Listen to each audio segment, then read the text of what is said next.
Good morning students. आज हम BSc first year का सेकंड पेपर ऑर्गेनिक केमिस्ट्री के बारे में अध्ययन करने जा रहे हैं। जिसमें आज का जो टॉपिक है वो है नाभिक स्नेही अभिकर्मक या फिर न्यूक्लियोफिलिक रिजेंट्स। तो इसमें हम देखते हैं कि जो न्यूक्लियोफिलिक रिजेंट्स होते हैं वो किस तरह बनते हैं और वो उसमें कौन कौन से पार्ट होते हैं। तो देखते हैं हम न्यूक्लियोफिलिक रिजेंट्स। पहला पॉइंट है इसका, ऋण आवेशित आयन या इलेक्ट्रॉन धनी अणु होते हैं। तो जो हमारे न्यूक्लियोफिलिक रिजेंट्स होते हैं उनके ऊपर ऋण आवेश चढ़ा होता है और उन पर इलेक्ट्रॉन की अधिकता होती है, तो उन्हें हम न्यूक्लियोफिलिक रिजेंट्स कहते हैं। अब हम बात करते हैं पॉइंट नंबर सेकंड की। ऋण आवेशित होने के कारण यह सबस्ट्रेट अणु के उन परमाणुओं पर आक्रमण करते हैं जहां इलेक्ट्रॉन घनत्व कम होता है, अर्थात इलेक्ट्रॉनों का अभाव होता है। तो जो हमारे न्यूक्लियोफिलिक रिजेंट्स होते हैं वो सबस्ट्रेट के उस पॉइंट पर या उस परमाणु पर अटैक करते हैं जहां पर इलेक्ट्रॉनों की कमी होती है या फिर जहां पर किसी परमाणु पर प्लस चार्ज चढ़ा होता है, तो वहां पर ये न्यूक्लियोफिलिक रिजेंट वहां पर अटैक करते हैं। अब हम बात करते हैं पॉइंट नंबर थर्ड की। इनमें इकाई इलेक्ट्रॉन युग्म होते हैं जिससे यह दाता का कार्य करते हैं। तो यहाँ इस तीसरे पॉइंट से हम यह देखते हैं कि जिस पदार्थ के पास इलेक्ट्रॉन युग्म ये जो है, इनमें इलेक्ट्रॉन युग्म जो है, कहने का मतलब ये है कि जिस पर एक लोन पेयर होते हैं तो वो क्या करते हैं, दाता का कार्य करते हैं। उस पदार्थ में दाता मीन्स डोनर का काम करते हैं। अब देखते हैं पॉइंट नंबर 4। इन्हें लुईस क्षार भी कहते हैं। तो लुईस की जो डेफिनेशन है वो हम देखते हैं कि जो विलयन या जो पदार्थ जलीय विलयन में OH नेगेटिव आयन देता है उसे हम क्षार कहते हैं, और जो जलीय विलयन में H+ आयन देते हैं उसे हम अम्ल कहते हैं। तो यहाँ पर हम बात करते हैं लुईस क्षार की। तो ये जलीय विलयन में OH नेगेटिव आयन देगा तो उसे हम लुईस क्षार कहते हैं। तो ये जो भी पदार्थ हैं न्यूक्लियोफिलिक अवकर्मक, उनमें ये जो और भी कंपाउंड हैं वो भी सम्मिलित होते हैं। तो इन अवकर्मकों में निम्न सम्मिलित हैं, जैसे कि ऋणायन।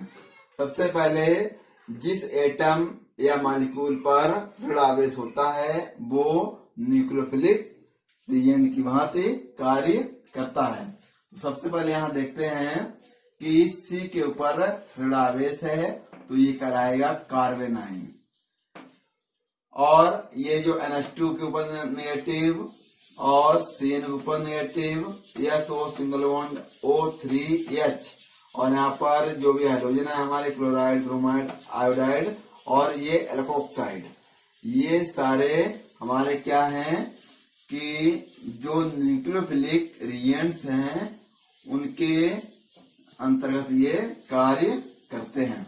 अब हम बात करेंगे ऋणायन वाहक, मतलब कि कहाँ पर अटैक करते हैं। तो जो ऋणायन वाहक कैसे हैं कि यहाँ पर RMgX ये ग्रीनाल्ड रिजेंट होता है।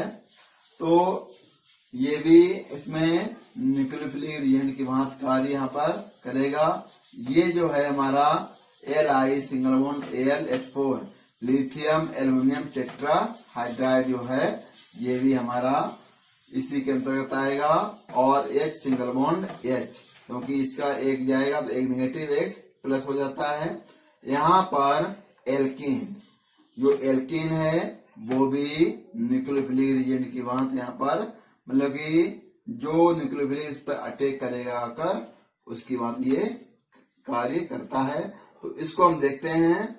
इन अणुओं से बने ऋणायन अपने प्रतिपक्षी धनायनों से अधिक क्रियाशील होते हैं व पहले आक्रमण करते हैं। तो आगे देखते हैं पॉइंट नंबर 3, एकाकी इलेक्ट्रॉन, मतलब कि जो लोन पेयर युग्म होते हैं, तो एकाकी इलेक्ट्रॉन युग्म वाले उदासीन अणु। तो ये जो डेफिनेशन है कि जिस पर एकाकी इलेक्ट्रॉन या जिन्हें हम लोन पेयर बोलते हैं, तो जिस पर होते हैं वो भी क्या करते हैं, न्यूक्लियोफिलिक अपकर्मक की भांति यहाँ पर कार्य करेंगे, उसके अंतर्गत ही आएंगे। तो सबसे पहले देखते हैं कि जो अमोनिया है, तो नाइट्रोजन के ऊपर एक लोन पेयर पाया जाता है। वाटर में ऑक्सीजन है तो ऑक्सीजन में 2 लोन पेयर पाए जाएंगे या 2 एकाकी इलेक्ट्रॉन होते हैं। यहाँ पर एल्कोहल है, R सिंगल बॉन्ड OH, तो O पर 2 एकाकी इलेक्ट्रॉन पाए जाते हैं। यहाँ पर क्या है, ये ईथर है, अमीन है और डाइल्किल सल्फाइड है और ये NR3 है और H2S आदि। इन सभी में क्या होते हैं, उदासीन अणु वाले एकाकी इलेक्ट्रॉन युग्म पाए जाते हैं। अब हम बात करते हैं अपचायक अपकर्मक। तो यहाँ पर जो अपचायक या रिड्यूसिंग रिजेंट्स होते हैं, वो जैसे कि Fe++, मतलब कि ये फेरस कहलाएगा, फेरस आयन, क्योंकि आयरन के ऊपर 2 प्लस चार्ज यहाँ पर चढ़े हैं। इसके बाद देखते हैं कि जो Na के ऊपर बिंदु है, तो ये कहलाएगा सोडियम फ्री रेडिकल, और ये Sn2+ और FeCN का वो 6 के ऊपर 4 नेगेटिव, ये भी क्या कहलाएंगे, हमारे रिड्यूसिंग रिजेंट्स की भांति कार्य करेंगे। तो इन सबसे देखते हुए हम देखते हैं कि जो नाभिक स्नेही अभिकर्मकों द्वारा संपादित होने वाली अपक्रियाओं को नाभिक स्नेही अपक्रियाएं कहते हैं। तो जो हमारे नाभिक स्नेही अपकर्मक द्वारा क्रियाएं होती हैं, उन्हें हम नाभिक स्नेही अपक्रियाएं कहते हैं। तो इसके अंतर्गत 2 प्रकार की अपक्रियाएं होती हैं। सबसे पहली होती है नाभिक स्नेही योगात्मक अपक्रिया, न्यूक्लियोफिलिक एडिशन रिएक्शन। तो यहाँ हम देखते हैं कि जो हमारा ये एग्जाम्पल लिया हमने, H सिंगल बॉन्ड CN, तो ये हाइड्रोजन साइनाइड है। तो यहाँ पर इस तरह, यहाँ पर ये बॉन्ड यहाँ से इस तरह आएगा, तो साइनाइड के ऊपर नेगेटिव और H के ऊपर प्लस चार्ज आ जाता है, तो 2 ये भावों में टूट जाता है, H++ CN नेगेटिव। तो यहाँ पर ये जो CN नेगेटिव है, इसके ऊपर अधिक इलेक्ट्रॉन है, क्योंकि न्यूक्लियोफाइल पर अटैक करेगा, तो इसकी ऊर्जा यहाँ पर अधिक है। तो साइनाइड जो आयन है, इसकी ऊर्जा सबसे ज्यादा यहाँ पर है। तो हम बात करेंगे कि जो कीटो ग्रुप, यहाँ पर हम एल्डिहाइड ग्रुप भी ले सकते हैं और कीटोन ग्रुप भी ले सकते हैं। तो C++O, तो यहाँ पर ये जो डबल बॉन्ड है, वो यहाँ से उठकर इस सिंगल O पर अटैक करेगा, तो O नेगेटिव हो जाएगा और कार्बन के ऊपर प्लस चार्ज आ जाएगा। तो जब इसके ऊपर नेगेटिव, इसके ऊपर प्लस चार्ज होगा, तो साइनाइड यहाँ से उठकर इस कार्बन एटम पर अटैक करेगा, तो ये पोजीशन यहाँ पर बनेगी। तो सबसे पहले हम कहने का मतलब ये है, ये एल्डिहाइड या कीटोन है और ये CN नेगेटिव है जो कि यहाँ पर बना है, ये एक न्यूक्लियोफाइल है, क्योंकि इसके ऊपर जो है इलेक्ट्रॉनों की अधिकता है और वो कहाँ जाएगा, अटैक करेगा, जिस पर इलेक्ट्रॉन की कमी होती है। तो उसने यहाँ पर अटैक किया, तो ये पोजीशन बन गई। तो ये रेड आयन यहाँ पर बन गया, क्योंकि O नेगेटिव हो गया, तो ये नेगेटिव आयन बन गया, या इसे रेड आयन पढ़ेंगे। जब ये एक इंटरमीडिएट कंपाउंड बना रेड आयन, और इसकी क्रिया जब हम करते हैं H+ आयन से, तो जो H+ आयन है वो O से O पर आकर अटैक करेगा, तो ये एक कंपाउंड बनेगा जिसका जो नाम है साइनोहाइड्रिन, क्योंकि C से एक जो है CN जुड़ा है और एक OH जुड़ा है, तो ये साइनोहाइड्रिन कहलाएगा।